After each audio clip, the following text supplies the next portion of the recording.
Nate, just some opening thoughts on where things stand on February 11th. You got Montana State coming in, the last couple weeks of the regular season bearing down fast, and then Boise's not too far in the future. So just where things stand right now this week. Yeah, I mean, obviously a gigantic week across the state of Montana, a fun week, something we're really excited about.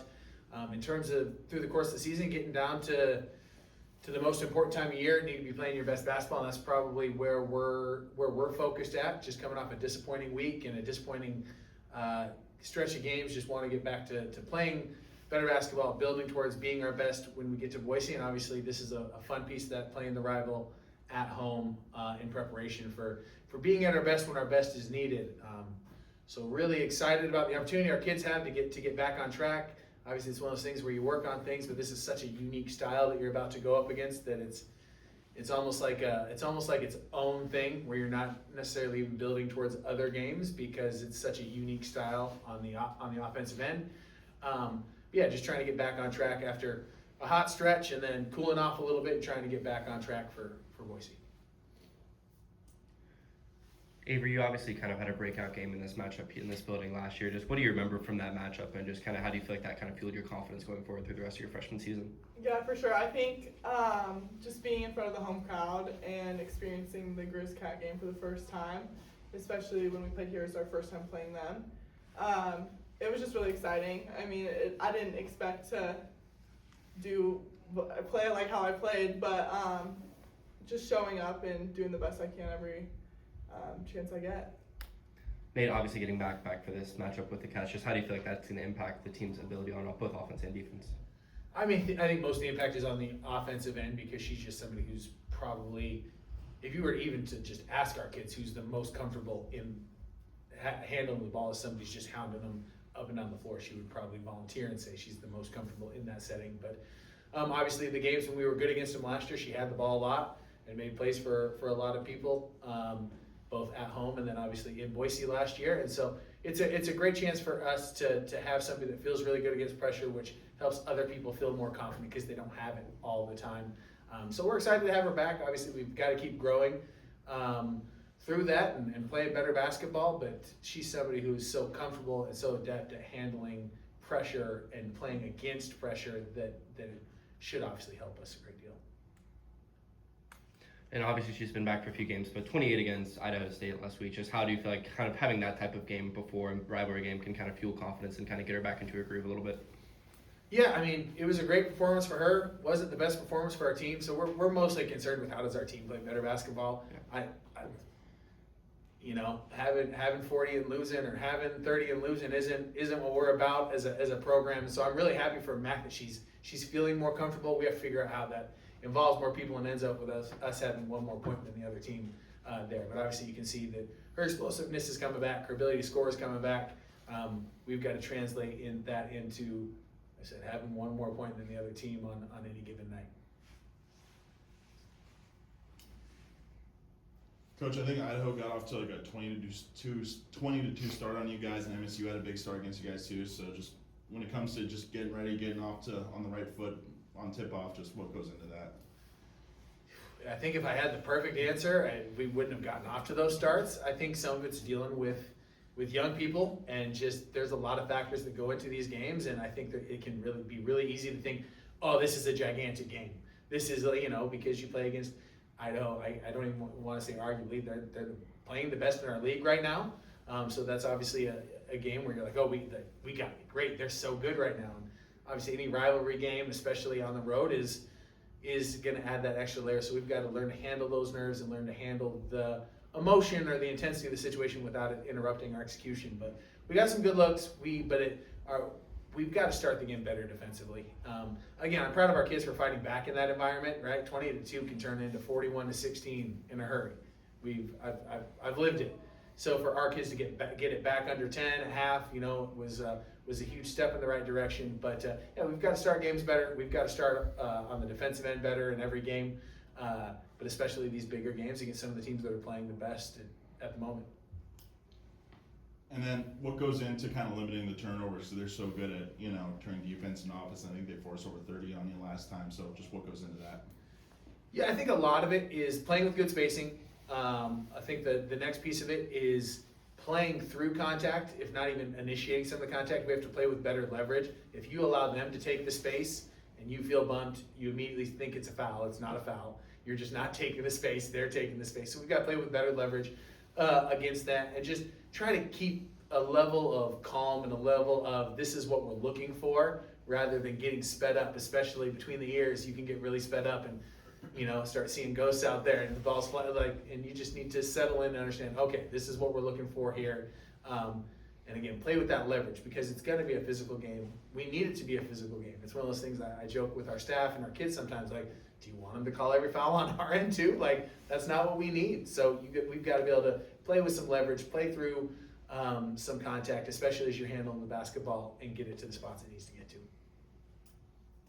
Avery, after the loss to the Bobcats, I think it was 4 straight wins and a couple of losses recently, but it did spur like a little bit of a run for the team. So when you look at like the month that's passed between the 2 Brawl meetings, what's changed, what maybe led to a couple wins, maybe the team maybe dialing in a little bit, find some success after it was probably a difficult loss too. Yeah, I think losing is really hard, and just having some positivity and some energy. I think as a whole, even at home, like the crowd too, like you could kind of feel the energy being like low when we were on that hard stretch. And so like right now especially, it's been way more positive and encouraging, and I think that was like a really big part of our run, was just staying like just being encouraging and keep taking the steps we need to take forward and stop looking at in the past and what we were doing wrong. And so yeah, I think we just that's the biggest part, but I think just showing up to practice every day and going full like 100% effort and just trying to get better every day is the biggest thing we need to do right now too. The rivalry kind of speaks for itself, but when it's, I think, the 5th time these teams have played in like 13 months, because of the Boise game as well, just what's that familiarity element like, and just knowing kind of what they're going to do, and just, kind of the preparation probably only needs so much because it's probably, second nature at this point. Yeah, we know they like to press us and speed us up, and so like Nate was saying previously, just making sure we're not getting sped up, and they can't guard 2 people, or they can guard us with 2 people, which leaves 1 person open. So we just got to stay like having our eyes up and making sure we're making the right reads and not turn the ball over. Then Nate, obviously it's one game at a time, but it is kind of the stretch run toward Boise and just kind of trying to play the best basketball you can heading into March. Just what's that message been like in practice as you get ready for opponents, day by day, but then also trying to maybe hone in some details as well? I think you hit it on the head. Our biggest thing is during that stretch, we started playing better basketball. I felt like we were building and moving in the right direction. Last 9 days hasn't felt like we're moving in the right direction. So I try to tell them that it doesn't matter. Like, I just want to get back to moving in the right direction and feeling like we're building towards being the best version of ourselves, which I would say over the last weekend we didn't. Like, I don't feel like we were doing that. I felt like we kind of went the opposite direction. So win, lose, or draw, are we moving the right direction? Are we getting better? Are we moving towards being the best version of ourselves we can be? Now, obviously, I think for most of us that you want that to end with you having more points than the other team, because that's a lot more fun and allows you to sleep better at night, food tastes better. 40 degrees feels a lot warmer when you win than when you lose. I can't think of anything that's not better when you win than when you lose. Again, this is not bulletin board material, but it's no secret that we need to find a win in this rivalry so we can feel better there. And so, like I said, our ultimate goal is to be playing better, because as weird as it is, what matters in this league is 1 week in March in Boise. But that being said, we need to find a win in this rivalry, and winning makes everything feel a little bit better. Yeah, and then Avery, for you, touched on with the crowd too. Obviously, as a team, you guys feed off that crowd energy quite a bit. Obviously, you're away at first Brawl matchup, and now you're home. You have your home crowd. How big is that crowd energy going to play into helping you guys out there on the court as well? Mm-hmm. I think the crowd energy helps with a lot of things. I think it helps with everyone's confidence and their nerves, and just knowing like that when you make a shot and you hear the whole gym go crazy, it just like it gives you a boost of confidence, and basketball is a game of confidence. And so I think just having the crowd, the home crowd this time, is just going to be a big deal for us.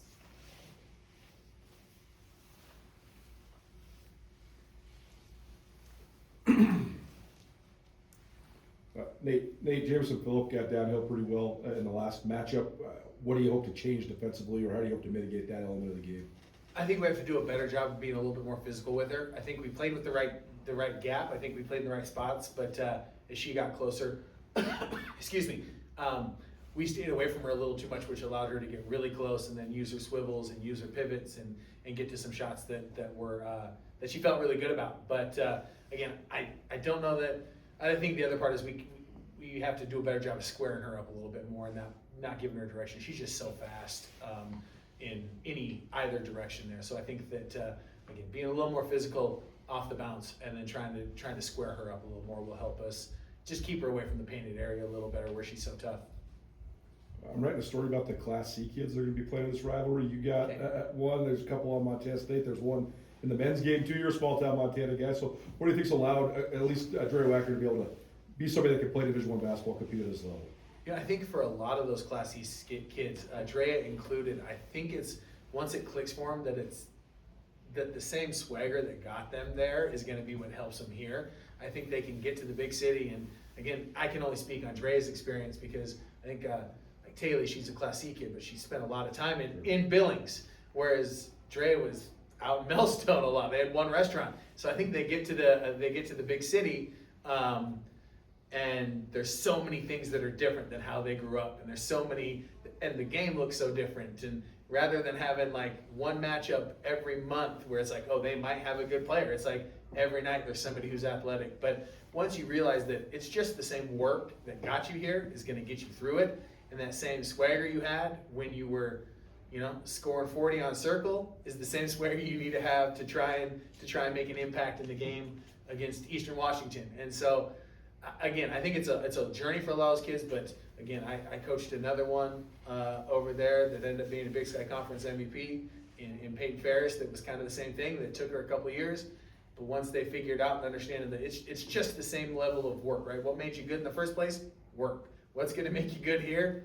Work. And so again, it's a cool story, especially for these games with Montana kids, because Class C basketball is a blast and is this really unique thing in our state. Avery, what have you thought of the impact Dre has made on the team, especially when she had to take a bigger role these last couple of weeks? Dre is so fun to play with. You just know she sees the court really, really well. Her eyes are always up, and so just to be prepared for the basketball at all times. And so, and like Nate said, like her swag is just something that like it's really cool to see, because I feel like she just has a swag that she carries into practice, into games. Her style of play is very flow state. Like she just has her own style of play, and she's done a great job taking up this role this year. Cool. Thanks, y'all. Thanks, guys. Thanks, Rick. Thanks, appreciate y'all. Have a great day.